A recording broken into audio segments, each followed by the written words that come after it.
Hello, Contrarians, listeners, watchers, subscribers. Here we are with the very first installment of Contrarians Post Credits, which is exactly the same thing that Contrarians warm-ups were. But we like the post credits name better. We think it's more descriptive of what these videos actually are. Because honestly, while in theory the warm-ups were something that we're putting out so that you would watch that before you headed into the episode, we always record them after we record the episodes. Yeah. So mentally, we are.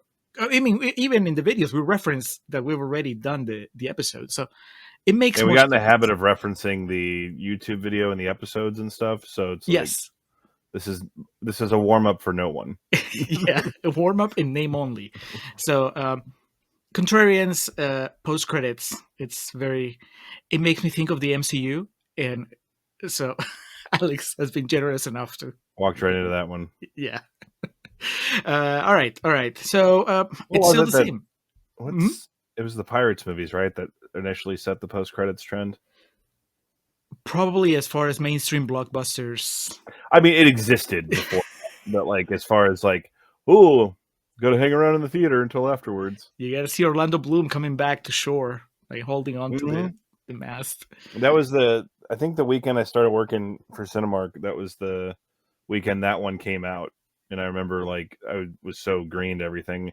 People like the ushers were like, "Oh, this fucking movie," and I eventually learned why you dislike a movie that has a post-credit scene, a big movie. So yes, this is. Let's take the shine off of the MCU there, and if we want to talk like art house, that movie Kinsey. Remember, Liam Neeson plays this guy that's kind of not a sex doctor, but a guy that, his field was sex. And I went to see it, and then as I was heading out, the usher that was waiting, for the theater to be empty kept telling people, no, stay for the credits, stay for the credits. I was like, as the end credits rolled over animals having sex. It's like, okay, we've come a long way. They're not scenes, but in the modern Halloween trilogy, after the credits are done rolling in 2018 and Kills, you hear Michael breathing, and then there's dead silence at the end of Ends, which I don't know if there's anyone else in the world that appreciated that the way I did, but I was a big fan. So, yes. The end credit scene, the post credit scene in Halloween Ends should have been Laurie and what's the name of the deputy, the sheriff? Not Brackett, that's the old dude. That's Charles Cypher. The guy from Armageddon. Will Patton? Yeah. Deputy Patton. Hawkins, yeah. Them going on their date to them being in Japan, like looking at the cherry blossoms. At a karaoke, because Japan is well known for their karaoke rooms, but they're singing the cowbell song. Don't fear the Reaper. Yeah. Yes, that is it. Perfect. That is a weird amalgamation of the cowbell song being "Don't Fear the Reaper" that was in the original movie in 1978. Anyway, yes. So this is now from henceforward Contrarians post credits, and if you haven't already, subscribe to our channel to be up to speed on all the latest and greatest. And if this is for whatever reason your first time watching one of these videos, what we're doing here today, if you see a video from months or years ago titled "Warm Up," it's the same. Exactly the same. The one difference, The one difference is that today is special because it's the first post credits, but also the first video related to our summer event for 2025. So if you've been following the show, you know that this is all about MTV Movie Awards nominees and winners. This is the summer of the bangers, summer of the parentheses MTV close parentheses bangers. So we're starting with a banger with The Fugitive, Harrison Ford, Tommy Lee Jones, bunch of other people, still award for like 5 seconds. So what we do in these videos, same as with the warm-ups, we're going to give you some extra Rotten Tomatoes quotes, some extra trivia. We're going to give you a little bit of trailer chatter, and of course, the Josh Gad Minute, but not in that order. We're going to start with the quotes. This movie's super fresh. Alex, 96% on the tomato meter, certified fresh. Here's the consensus. Exhilarating and intense, this high-impact chase thriller is a model of taut and efficient formula filmmaking, and it features Harrison Ford at his frantic best. No mention of Tommy Lee Jones in that consensus. Yeah, that's pretty strange. I Right? mean, he won an Oscar for this movie, and we'll get to that here shortly. So yeah, that's kind of crazy. I mean, at least put his name there. You can still have Harrison Ford as the lead in that. Also in the film, Yeah. Tommy Lee Jones. Keep an eye out for Tommy Lee Jones's award-winning performance. All right. A couple of fresh quotes. We're going to start Mark Jackson from Epoch Times, who says, "The Fugitive has much in common with 2000's Erin Brockovich, 2007's Michael Clayton, and 2019's Dark Waters. They all tell tales of American corporations covering up underhanded foisting of cancer-causing chemicals on the unsuspecting public." Yes, that is the plot of The Fugitive, maybe. Yeah, I think having covered Erin Brockovich for this very podcast, I can tell you the tones are a little bit different. Erin gives Aaron Eckhart all her numbers, and he goes, "I don't care." Yeah, that's certainly a series of movies that you could put together. Man, that's like a wispy thin through line. That's a trivia question. That is like, what do these 4 movies have in common? And yeah. he's just like, oh, wait. Lawsuits. Potential lawsuits, pharmaceuticals. You're pushing it, Mark Jackson. Of all the things you could say about The Fugitive, you have to go with this weird... I mean, mind you, Michael Clayton's a great movie. And I've never seen Dark Waters. And, if you want to know what we think about Erin Brockovich, check out the episode. But anyway, moving on to Anthony Lane from The New Yorker. He says, "It's a pleasure to find a thriller fulfilling its duties with such gusto. The emotions ring solid, the script finds time to relax into backchat, and for once, the stunts look like acts of desperation rather than shows of prowess." Acts of desperation, Alex. I mean, I get it, right? It seems like a little bit of a dig at the Tom Cruise Mission Impossible stunts, where... Yeah. I mean, some of the stuff in this movie is still pretty fantastical, so it's not like this movie is largely grounded in reality. But they do feel like, for the most part, they're being done by regular people, not superhumans, right? Like, these people like slip and fall and stumble and, get hurt a lot more than your average action thriller stunt person. So I get what he's saying. And it's funny because, this is a movie from the early 90s, and even then, I mean, maybe kind of stood out because of that. The other thing that this guy says, the script finds time to relax into backchat, and in the episode, we kind of point out a couple of times where it feels like maybe they just stole Tommy Lee Jones and the gang to riff. Like, you guys have fun in this one, and then that made it into the movie. We for the Patreon channel, we are talking about the sequel / spinoff, U.S. Marshals, the ill-fated. Brings back Tommy Lee Jones and his team, and not to spoil it for you, Alex, because you haven't seen it yet, but there's a lot of backchat in that movie. They took that and they're like, "Hey, it worked the first time." And finally, our good friend Ken Hankey. It's been a while since we've done a Ken Hankey quote from Mountain Express, Asheville, North Carolina. He says, "One of the better attempts at turning a TV show into a movie." Well, yes, because this was before Joe Carnahan's A-Team. Epic. Trying to think what would have been a big example by the early 90s. I don't know. I mean, we have more recent things that we usually go back to. Not just the A-Team, but, we did Bewitched on the show. Good film. The Monsters comes up time and again, and it will once more because I finally watched it. But, in sincerity, you think about the 2000s, like Miami Vice, Dukes Hazzard, what was that, Baywatch a few years ago? Yeah. But, okay, so this one, 92, right, for The Fugitive. So we're 4 years away from... Simpsons movie also. Yeah, but that's not even an adaptation. They just, they just gave an episode steroids and put it in the big screen, and I like it. Yeah. No, Mission Impossible. I mean, going back to Tom Cruise. I mean, that's and Star Trek, obviously. Yeah. Okay, that one predates it, but I think Mission Impossible in '96 would probably say, okay, well, here I am, I can do it too, and yeah, unlike The Fugitive, it just kept going. That's Fugitive is 92, 93. So was that the same year as the Flintstones?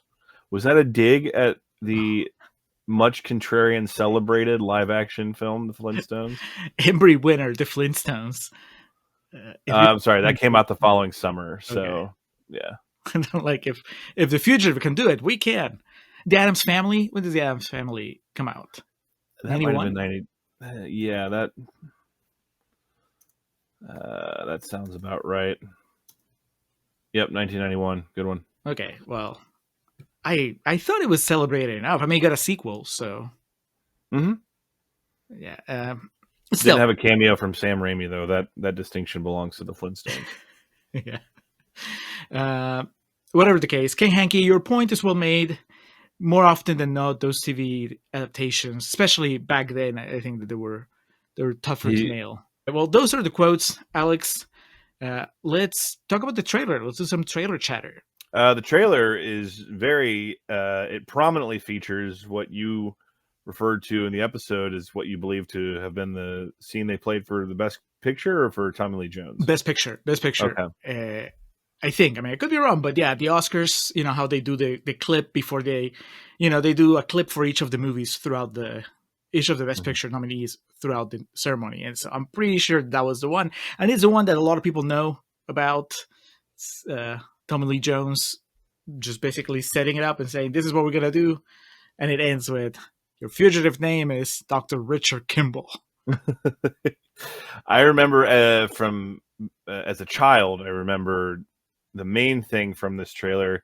I don't remember which tape it would have been on that I watched regularly, but the shot of Harrison Ford shaving in the mirror is like kind of seared into my brain. So is that them kind of reassuring you? Don't worry, he's not going to keep the beard the entire movie, because that's how it ends. It is interesting, like tonally, it makes it seem like Tommy Lee Jones is like in on it and a bad guy. And yeah, I mean, the message of the trailer is, fucking Han Solo's innocent, and it's a witch hunt trying to get him. So, I'm enthralled though, man. Yeah, that's like, they used to make trailers like that just with like the idea of getting dudes like riled up for some shit. No spoilers at all. They don't show you anything that you don't see in the first 30 minutes of the movie, and that you would already kind of know going into The Fugitive, right? Like, you see his wife getting killed, him getting arrested, him escaping, and then the U.S. Marshals getting ready to hunt him. And then he shaves. That's probably the closest to a surprise that could be ruined. But and bet like this did. I'm right. If this was like a movie that was going to be released tomorrow, or I guess on Friday, the trailer would have prominently featured the dam sequence, and like it probably would have ended with him like about to jump or something. But that's what's awesome about this. It does show some of the bus sequence, which is like one of the big action set pieces, but it doesn't give away anything about the dam, and specifically, it doesn't give away the best line of the movie. So. It would end with that line, Alex. It would end with Tommy Lee Jones saying, "I don't care." Yeah, A24 presents. It also doesn't show you any of the, you don't see Julianne Moore. You don't see, you almost don't see her in the movie. You don't see the eventual bad guy. I'm pretty sure that you don't see him at all in the movie. And Andreas Katsoulis? Well, no, not the one-armed guy. I mean, I guess you see him in the flashes where Dr. Hoffman. Yeah. Not Bruce Campbell. Yeah, that guy. Yeah, and you also you don't get any of the crew. You don't get to see Joey Pants or that guy Rob Zombie likes. Yeah. So feel free to watch the trailer for The Fugitive if you haven't seen the movie. Don't worry.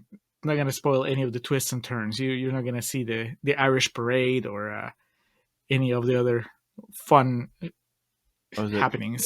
We decided his name, Charles Nichols, the doctor, the bad guy, Dr. Hieron, not doctor, but Hieron Crabbe. Yeah.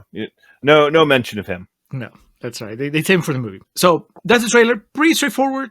Under 2 minutes, I think. That's, that's how they used to make them. So before we go to trivia, Alex, it's time to put Josh Gad in the early 90s. Let's have the Josh Gad Minute. It's honestly, it's not slim pickings, but because minor spoiler alert, Julio and I are both pretty high on this movie. I don't want to fuck with the formula too much. Uh-huh. And I don't want to get rid of Joey Pants. So unfortunately, I think Daniel Roebuck's going to have to get the boot. And because I also don't want to get rid of Tom Wood, because like one of the funniest lines in the whole movie revolves around his aesthetic, or pertains to his aesthetic. Excuse me. I mean, Josh Gad could grow a ponytail, or he could have a ponytail attached to. Yeah, but Tom Wood looks so kind of just like unintimidating and weaselly in this that it makes, Tommy Lee Jones's dominance over him funnier. Because like Josh Gad with like a good 5 o'clock shadow and hadn't slept in a few days, I'd believe that he'd stand up for himself. He's a marshal. Yeah, he would be Deputy U.S. Marshal Bobby Biggs, and he give Gad a really good mustache, let him riff a little bit with Joey Pants and Tommy Lee Jones. I usually have like multiple options. It just seems like that would be the best fit. Because even then, if you wanted to do something like he plays one of the doctors that pops up, I don't want to replace Julianne Moore, and I don't want to confine him to like a cameo. I mean, if you wanted to get really fucking weird and perverse, he could play Sykes, the one-armed man, or he could be the one-armed man. You would have to make the movie present day so people know who Olaf is, But like, he could be the one-armed man in prison that Harrison Ford goes to visit. Yeah, he's like, man, you got me out here now. You better talk to me about something. Is that? But no, I think a good mustache and him being part of the crew with Tommy Lee Jones would be the way to go. All right, Alex, let's be bold, because this movie's great, but something that came up during our conversation of the episode, I think something that comes up anytime The Fugitive becomes part of the conversation, is the fact that Tommy Lee Jones kind of eclipses Harrison Ford, even though it's Harrison Ford's movie, but he's just playing the Harrison Ford character. He's the hero. So maybe the way that you beat Tommy Lee Jones back into the supporting role and put him in his place is by having Josh Gad play against type and be Dr. Richard Kimball. That one might be a bridge too far for me. I'm going to be honest with you. That's because not for a second do I think that Josh Gad could offer anything physically against Tommy Lee Jones. Tommy Lee Jones just wiped the fucking floor with him. Okay, but they never get into a fist fight.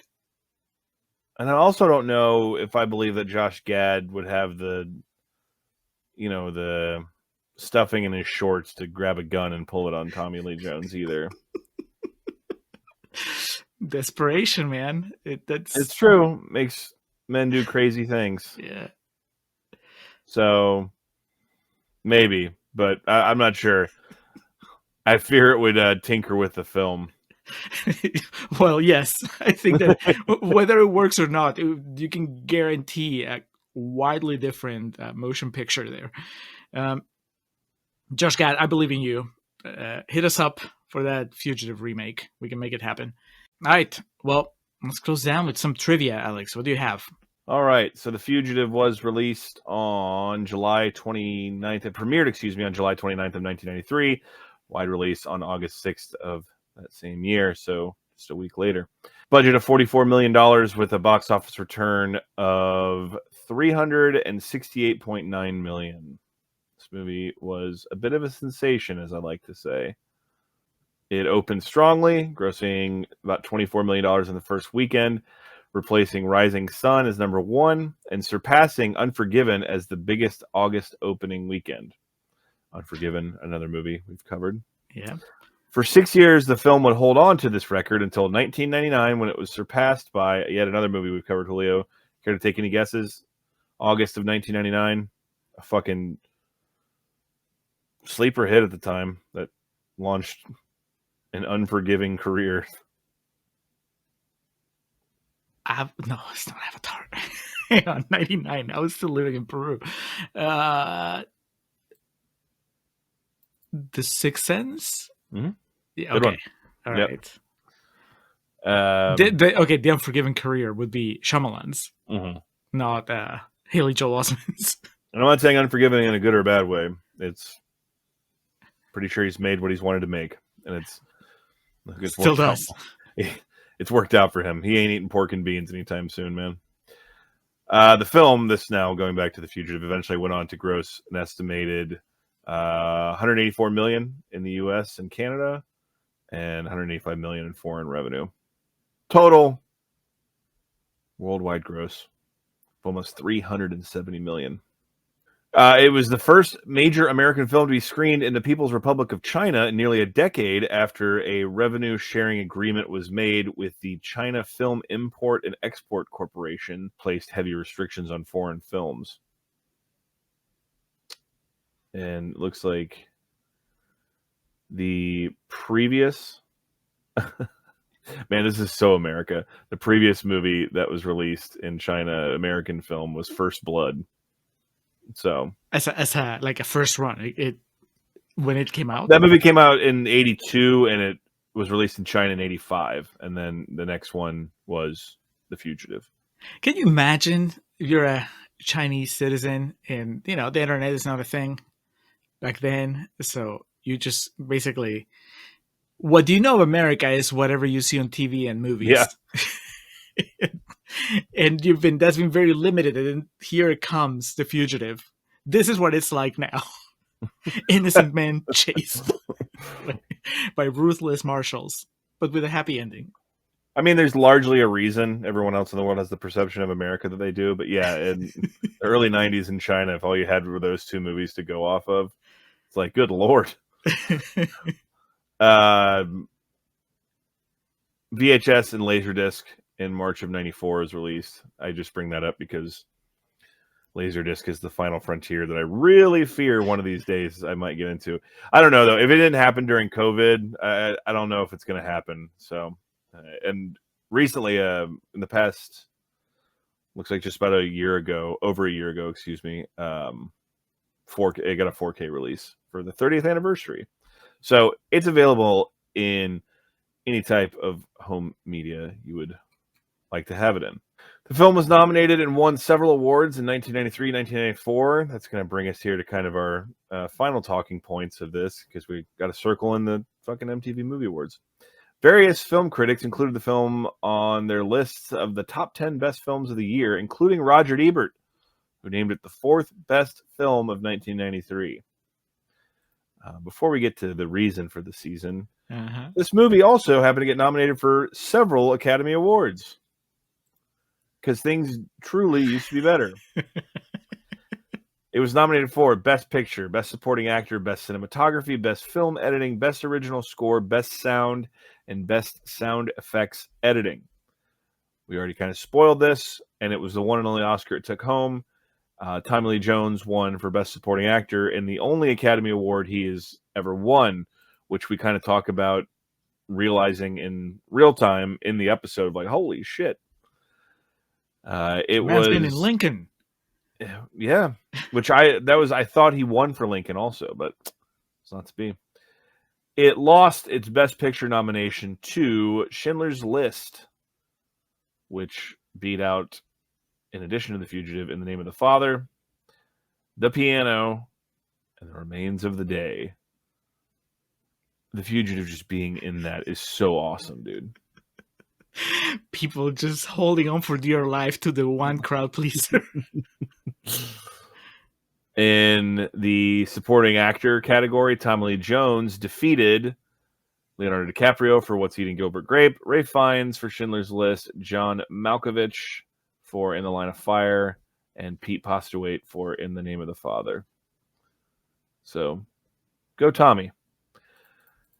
At the 1994 MTV Movie Awards, far more prestigious distinction, it received nominations for Best Movie, Best Male Performance, Best On-Screen Duo, and Best Action Sequence. It took home both the Best Action Sequence and Best On-Screen Duo awards. What was their competition, you may ask? Harrison Ford and Tommy Lee Jones beat out Mary Stuart Masterson and Johnny Depp for Benny and June, Tom Hanks and Denzel Washington for Philadelphia, Meg Ryan and Tom Hanks for Sleepless in Seattle, and Dana Carvey and Mike Myers for Wayne's World 2. The action sequence beat out, this was for the train sequence, by the way, the jailbreak scene. Beat out the opening catwalk sequence in Cliffhanger, the motorcycle scene in Hard Target. Oh, Van Damme. The T-Rex Jeep scene in Jurassic Park. And Lenny Olden handcuffed in the backseat of the car is the name of this for Romeo is Bleeding. I think the T-Rex chase, I'm assuming it's the whole thing, right? Like, yeah. From when it eats the lawyer and then it chases them. That has probably endured more than the train sequence in The Fugitive. As awesome as this sequence is. Mm-hmm. No, I would concur with that. And then Harrison Ford for Best Male Performance lost out to Tom Hanks for Philadelphia. Alongside him, Tom Cruise was nominated for The Firm, Val Kilmer for Tombstone, and Robin Williams for Mrs. Doubtfire. This is going to become a theme when we talk about these MTV Movie Awards. They just there was no discrimination or... They cast a wide net. Yes. Just whatever happened to be. They threw it and they saw what came back with it. Yeah. I was looking at this, and I will bring these up each time we do a ceremony that featured a Lifetime Achievement Award. And hopefully we have a movie from the last year they did it so I can tell that story. But Richard Roundtree won the Lifetime Achievement Award. Do you know who Richard Roundtree is, Julio? It's the original Shaft, right? The Shaft, yeah. And for those of you who may not be familiar, like the whole idea of their Lifetime Achievement Award was very tongue-in-cheek. So it sounds like a good time. It was hosted by Will Smith. Took place in Culver City, California at Sony Picture Studios. Our musical performers were Bon Jovi, Nate Dogg, and Warren G. Oh, man, they did Regulate. That's fucking awesome. Tony Braxton. Toby Huss did a best song from a movie melody. So all the songs that were nominated, he did a melody of them. Toby Huss? Yeah.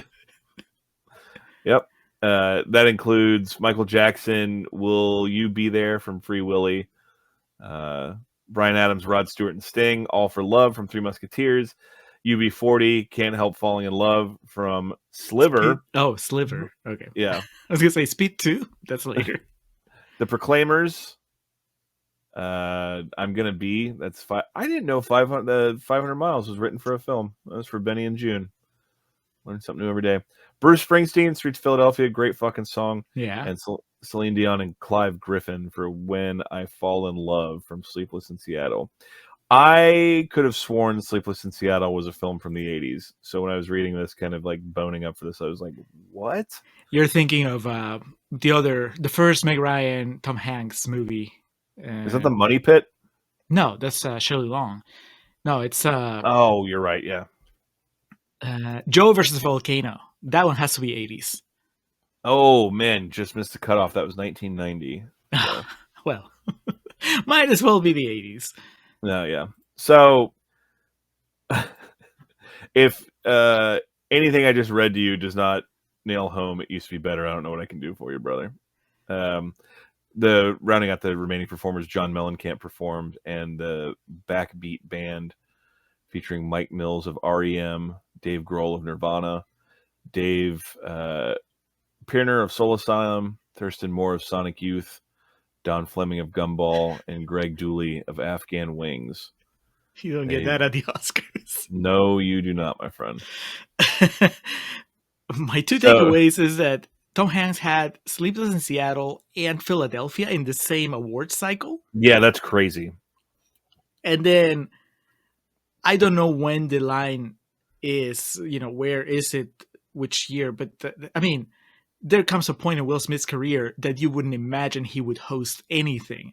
And this is way before the slap or any, like when he became Will Smith, you're not going to have him host the MTV Movie Awards. He still would have been like, the star of Fresh Prince of Bel-Air, I think, because I'm trying to think of Independence Day was 95, and then his music also, I mean, he had already been doing music at this point, obviously. Parents Just Don't Understand, classic. Fresh Prince still would have been on television at this point. But you're exactly right.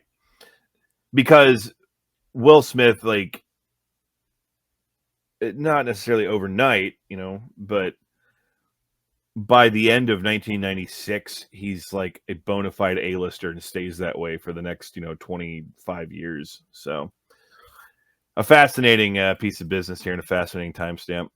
And ending here on just a more of a comedic note. Julio, do you remember the movie, the Leslie Nielsen film Wrongfully Accused? Yes. He's running from the train, right? In the poster?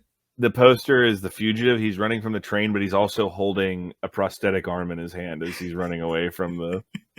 And it's tilted sideways, and it's got the font the exact same way. And Leslie Nielsen was a very funny individual, and that...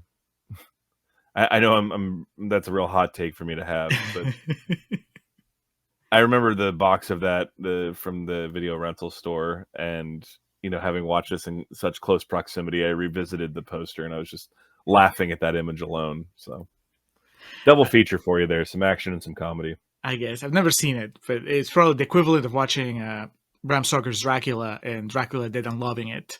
Just Leslie Nielsen comes to pick up your spirits after all the action and attention. All right, well, that's it. That's it for The Fugitive.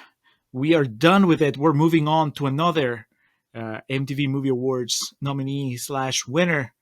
This time it's a rotten one, so we're going to be saying really nice things about it. And that's not something new, because it's something that my co-host has said plenty of nice things about in the entire run of the show. We're going to be talking about Tommy Boy, revisiting the Chris Farley, David Spade chemistry team-ups, whatever you want to call it. We did Black Sheep a long time ago.